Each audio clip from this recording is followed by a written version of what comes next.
예배 오신 성도님들 환영합니다. 우리 주변의 분들에게 사랑하고 축복합니다. 함께 인사하시겠습니다. 사랑하고 축복합니다. 사랑하고 축복합니다. 네, 사랑하고 축복합니다.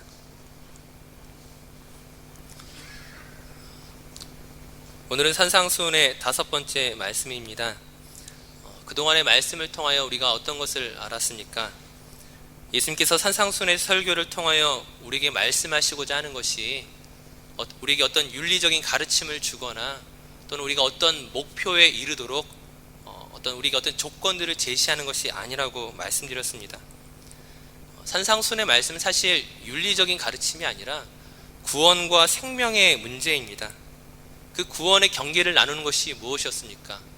바리새인의 의와 예수님의 의죠. 왜냐하면 바리새인의 의로는 천국에 들어갈 수 없기 때문이었습니다. 왜 바리새인의 의로는 천국에 들어갈 수 없는 것입니까? 바리새인들은 자신들이 율법을 잘 지키고 있다고 믿고 있었지만 그들은 수많은 율법의 조항들을 잘 준수하고 있었고 금식과 11조, 기도, 구제하는 일에 열심을 다하고 있다고 믿고 있었습니다. 그럼에도 불구하고 예수님께서는 그 모든 것들을 하나하나 반박해 나가시죠.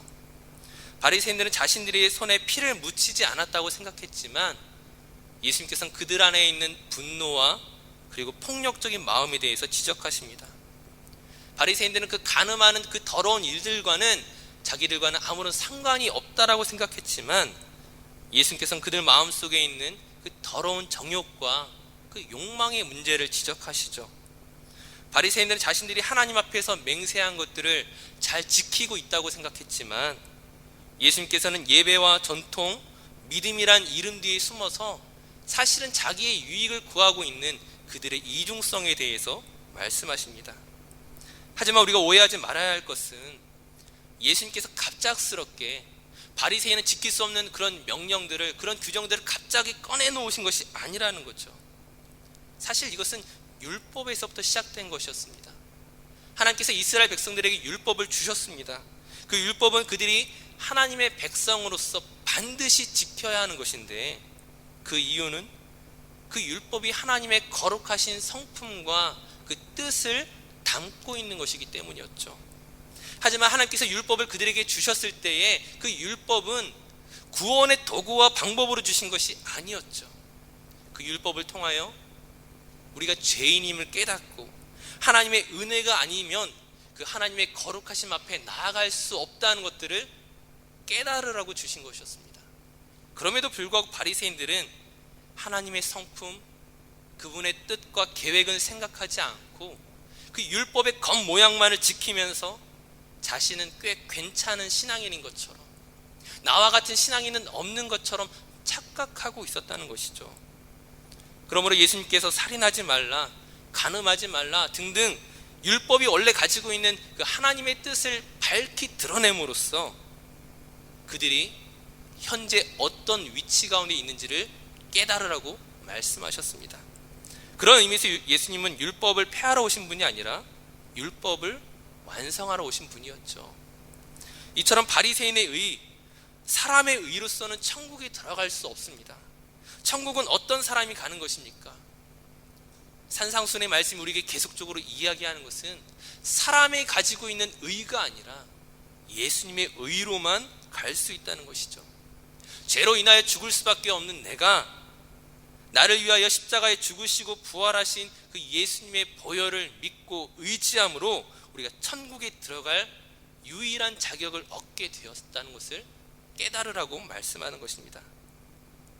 하지만 산상수훈은 그것만을 이야기하는 것이 아니라 그렇게 새롭게 출발하게 된 사람들, 그렇게 예수 그리스도를 통하여 새로운 시작을 하게 된 사람들이 하나님의 그 성품과 뜻을 닮아가기 위하여서 이 산상수훈의 말씀을 나의 말씀으로 받아들일 것 또한 요구하고 있죠. 그것이 바로 성화입니다. 하지만 이 성화가, 이 새로운 출발이 과거와 다른 이유가 무엇입니까? 이전에 예수님의 말씀 앞에서, 그 율법 앞에서 우리는 그것을 도무지 지킬 수 없는 사람들이었지만 이제 새롭게 출발하게 된 사람에게는, 예수 그리스도를 구주로 고백한 사람에게는, 내 안에 성령님이 계시다는 것을 알고 있는 사람에게는 과거의 출발과는 다른 모양을 가지게 되었다는 것이죠. 이전에는 내 안에 분노와 정욕과 욕망을 다스릴 능력이 나에게 없었습니다. 원수를 사랑하는 예수님의 말씀은 말도 안 되는 이야기였죠. 하지만 하나님의 은혜를 경험한 사람은, 죽을 수밖에 없는 나를 대신하여 십자가에 죽으신 예수 그리스도를 나의 주인으로, 나의 구주로 받아들인 사람은 하나님의 말씀을 따라 그를 닮아갈 수 있는 능력을 얻게 되었습니다. 이 사실을 믿으십니까? 그런데 그럼에도 불구하고 이제 우리가 전혀 새로운 출발대 위에 섰다는 것들을 우리가 알고 있음에도 불구하고 우리는 또다시 많이 실패합니다. 예수님의 말씀 앞에서 우린 도무지 여전히 그 기준에 이르지 못한 우리 자신의 모습을 발견하게 됩니다. 물론 더 이상 이 산상수훈의 말씀이, 예수님의 말씀이 우리가 구원을 얻기 위한 조건과 자격으로서 우리가 지키는 그런 말씀은 아니지만, 구원의 은혜를 경험한 자로서 하나님 아버지를 닮아가기 위한 그 성품과 뜻을 알아가기 위한 그런 출발대에 있지만, 왜 우리가 여전히 실패하느냐 하는 거예요. 왜 여전히 우리가 그 일을 이루는 데 있어서 어려움을 겪고 있느냐 하는 것이죠. 그 이유는 바리새인들이 율법을 오해하고 하나님께서 주신 율법의 그 겉모양만을 지키려고 했던 것처럼, 우리가 구원받은 자라고 말하고 예수님을 믿는다고 말하면서도 그 예수님의 말씀의 그 본질을 찾지 아니하고 그 겉모양만을 지키려고 할 때 우리는 실패할 수밖에 없다는 것입니다. 이제 구체적인 예를 오늘 본문 말씀을 통하여 함께 살펴보도록 하겠습니다. 오늘 본문 마태복음 6장 1절에서 4절까지의 말씀은 구제에 대한 말씀입니다. 특별히 이 말씀 가운데서 우리에게 잘 알려져 있는 말씀이 있습니다. 바로 3절 말씀이죠. 우리 3절 말씀을 한번 같이 봉독하도록 하겠습니다. 너는 구제할 때에 오른손이 하는 것을 왼손이 모르게 하여. 무엇이라고 말하고 있습니까? 구제하는 일에 은밀하게 행하라고 말씀하고 있죠. 아마 우린 이렇게 이야기할 수 있을 것입니다. 이 말씀을 읽으면서 그래, 맞아. 구제는 사람에게 보이려고 하는 것이 아니야. 내가 사람에게 보이고 그들에게 자랑하면은 그들로부터 받은 칭찬과 그 인정으로 내가 더 이상 받을 게 없어지는 거야. 그래, 맞아. 구제는 오른손이 아니라 왼손이 모르게 하듯이 은밀하게 함으로써 하나님의 칭찬과 인정을 받아야지. 오늘 본문 말씀 그대로 받아들이는 것이죠. 그대로 받아들이는 것이지만, 하지만 본문의 그 깊은 의미를 온전히 아는 것은 아닙니다. 분명히 구제하는 일에 있어서 은밀하게 해야 된다. 분명히 우리가 그것을 받아들여야 하지만 사실 이것은 외형적인 부분이라는 거예요. 이 말씀이 가지고 있는 그 본질의 의미를 우리는 다시금 찾아야 된다는 것입니다. 일반적으로 구제란 무엇입니까? 제가 이렇게 사전을 찾아보니까는 자연적인 재해나 혹은 사회적인 피해를 당한 그 어려운 처지에 있는 사람들을 돕는 것을 구제라고 말합니다. 이처럼 돕는 마음의 본질이 무엇입니까? 어려움 당한 사람들을 돕는 그 마음의 본질은 그들을 불쌍히 여기는 마음이죠. 긍휼히 여기는 마음입니다. 근데 그런 긍휼의 마음은 없어지고 이것들을 통하여 자기의 이름을 드러내고 자기의 이름을 알리고자 하는 목적으로 구제를 한다면, 그것은 구제의 외형은 있을지라도 그 본질은 지켜내지 못하는 것입니다. 세상 사람들도 그것에 대해서 얼마나 많은 반감을 가지고 있습니까? 정치인들이나 유명인들이 구제한다고 말하면서 거기 가서 사진 찍고 있는 것들을 보면서 우리는 기분 좋아하지 않죠. 손가락질을 합니다. 세상도 그런데 하물며 믿음을 가지고 있는 그리스도인들에게 있어서 구제는 더 높은 차원의 조금은 다른 출발점을 가지고 있다는 거예요. 어려움 당한 이들을 만날 때에, 그들을 보게 될 때에 나의 불쌍히 여기는 마음이 아니라 그들을 향한 하나님 아버지의 불쌍히 여기는, 긍휼히 여기시는 그 사랑의 마음을 근거로 하는 것이 그리스도인의 구제입니다. 하나님을 근거로 하는 것이 왜 중요하겠습니까? 만약 내가 근거라면 내가 가지고 있는, 내가 처한 상황과 환경에 따라서 그 마음은 흔들릴 수밖에 없다는 거예요. 때로는 그들을 불쌍히 여기는 마음이 나에게 있지만 내 상황이 힘들고 내 일이 바쁘게 되면은 그들보다 나에게 더 우선시할 때가 있다는 거예요. 진정한 긍휼이 흘러가지 않는 것이죠. 하지만 우리 하나님은 어떤 분이십니까? 어려움 당한 이들을 위하여, 슬픔 당한 이들을 위하여, 그들을 향하여 무한한 사랑과 긍휼의 마음으로 그들을 안으시길 원하신다는 거예요. 그런 의미에서 우리 그리스도인의 존재는 어떤 사람들입니까? 우리는 어떤 하나님의 은혜를 경험한 사람들이잖아요. 그 하나님의 은혜는 작은 은혜가 아닙니다. 나의 생명과 맞바꾸어진 은혜라는 거죠. 죽을 수밖에 없는 나를 불쌍히 여기시는, 지옥 갈 나의 영혼을 불쌍히 여기시고 긍휼히 여기시는 그 하나님의 사랑과 긍휼, 그것을 경험한 것이 우리잖아요. 내 삶의 어떤 것으로도 바꿀 수 없는 놀라운 은혜를 경험하였기 때문에 오늘 우리가 또 다른 사람들을 향하여 긍휼을 베푸는 것은 너무나 마땅한 일일 수밖에 없다는 것입니다. 앞서 율법의 외형을 지키는 것이 중요한 것이 아니라 그 율법에 담겨져 있는 그 하나님의 거룩한 성품과 뜻을 아는 것이 중요하다고 말씀을 드렸습니다.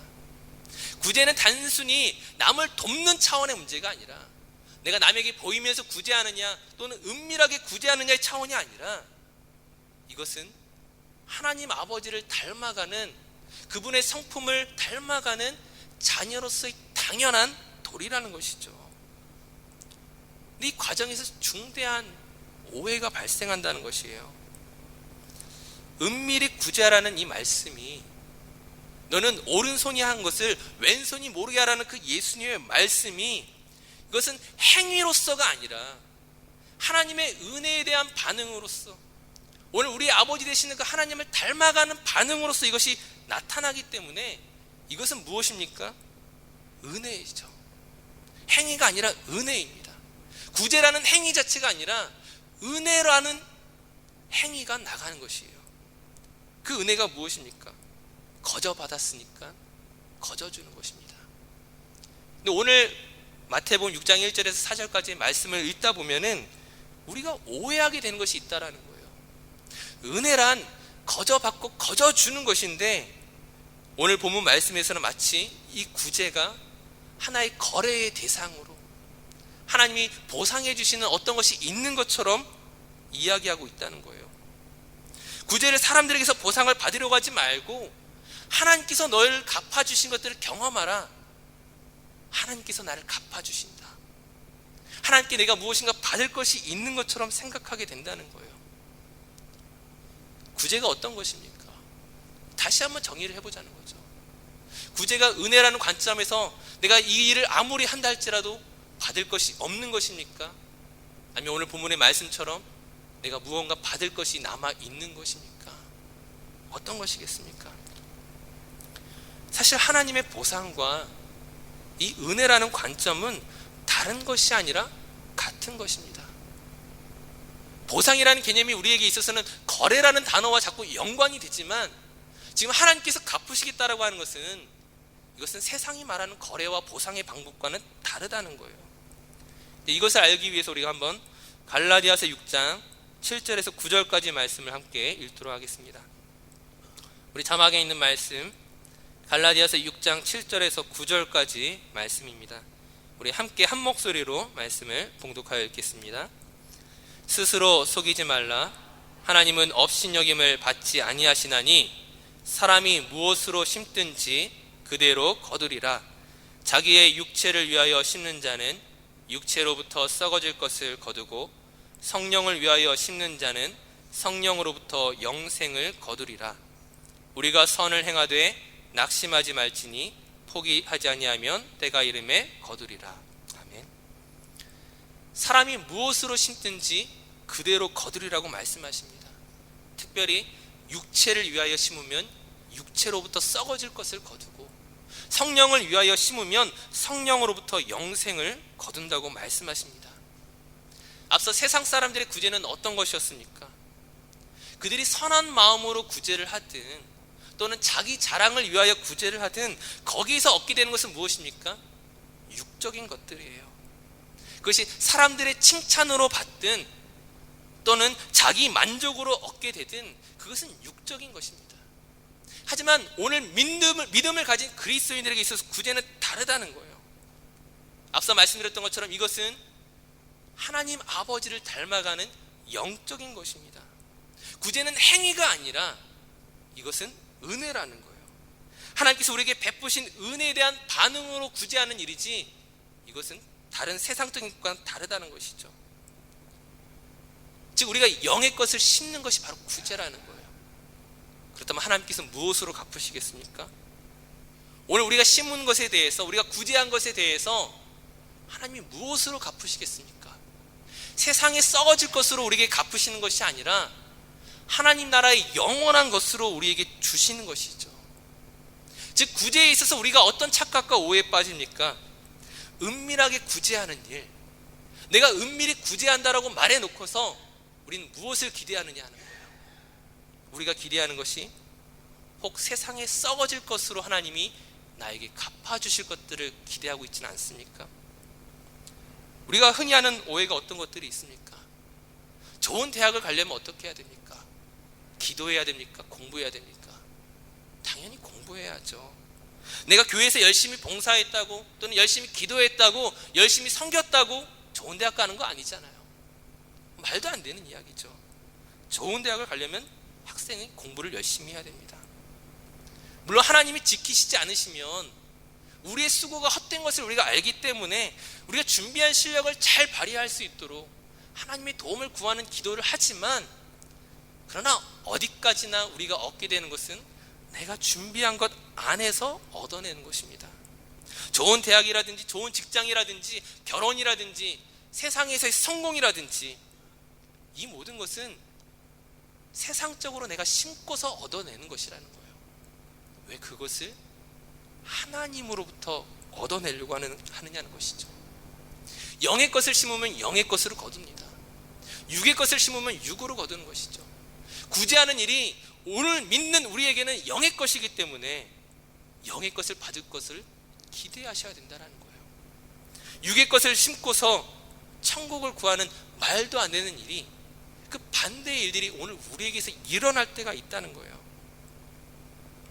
다시 한번, 우리가 주를 위하여 봉사하고, 주를 위하여 기도하고, 주를 위하여 예배하고, 주를 위하여 우리가 구제하였다면 오늘 하나님께서 성령으로 그 영의 풍성한 것으로 갚아주실 것입니다. 그 하나님께서 주시는 그것을 세상의 가치와 맞바꾸거나 세상의 가치로 그것을 판단하지 마시라는 거예요. 하나님께서 영으로 주시는 이것은 세상이 살 수 없는, 세상이 줄 수 없는, 오직 하나님께서만이 주실 수 있는 특별한 것임에도 불구하고 오늘 우리는 그것을 바라보지 않는다는 것이죠. 은밀히 구제하는 일을 통하여서 하나님께 투자하려고 합니다. 하나님과 거래하려고 합니다. 내가 이렇게 다른 사람을 도왔으니까 하나님 나에게 무엇을 주시겠습니까? 내가 이렇게 은밀히 행하였는데 하나님 나에게 무엇으로 갚아주시겠습니까? 하나님 우리의 비상금이나 투자 대상이 아닙니다.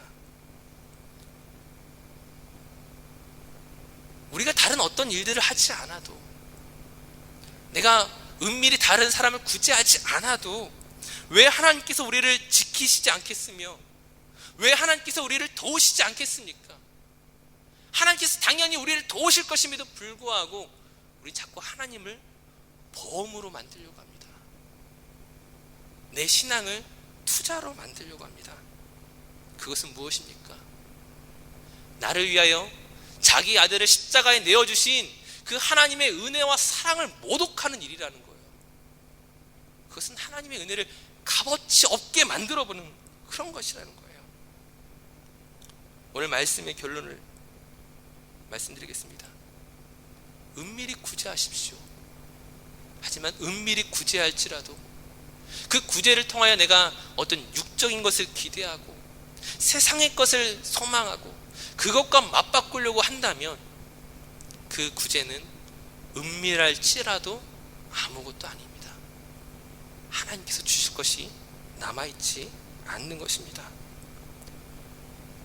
우리가 영의 것을 심고서 구할 것은 하나님의 은혜 외에는 없습니다.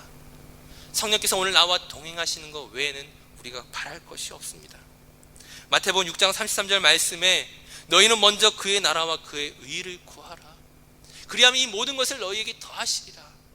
우리가 영의 것만을 바라보고 영의 것만을 추구하고 나아간다 할지라도 하나님이 왜 우리를 책임지지 않겠습니까?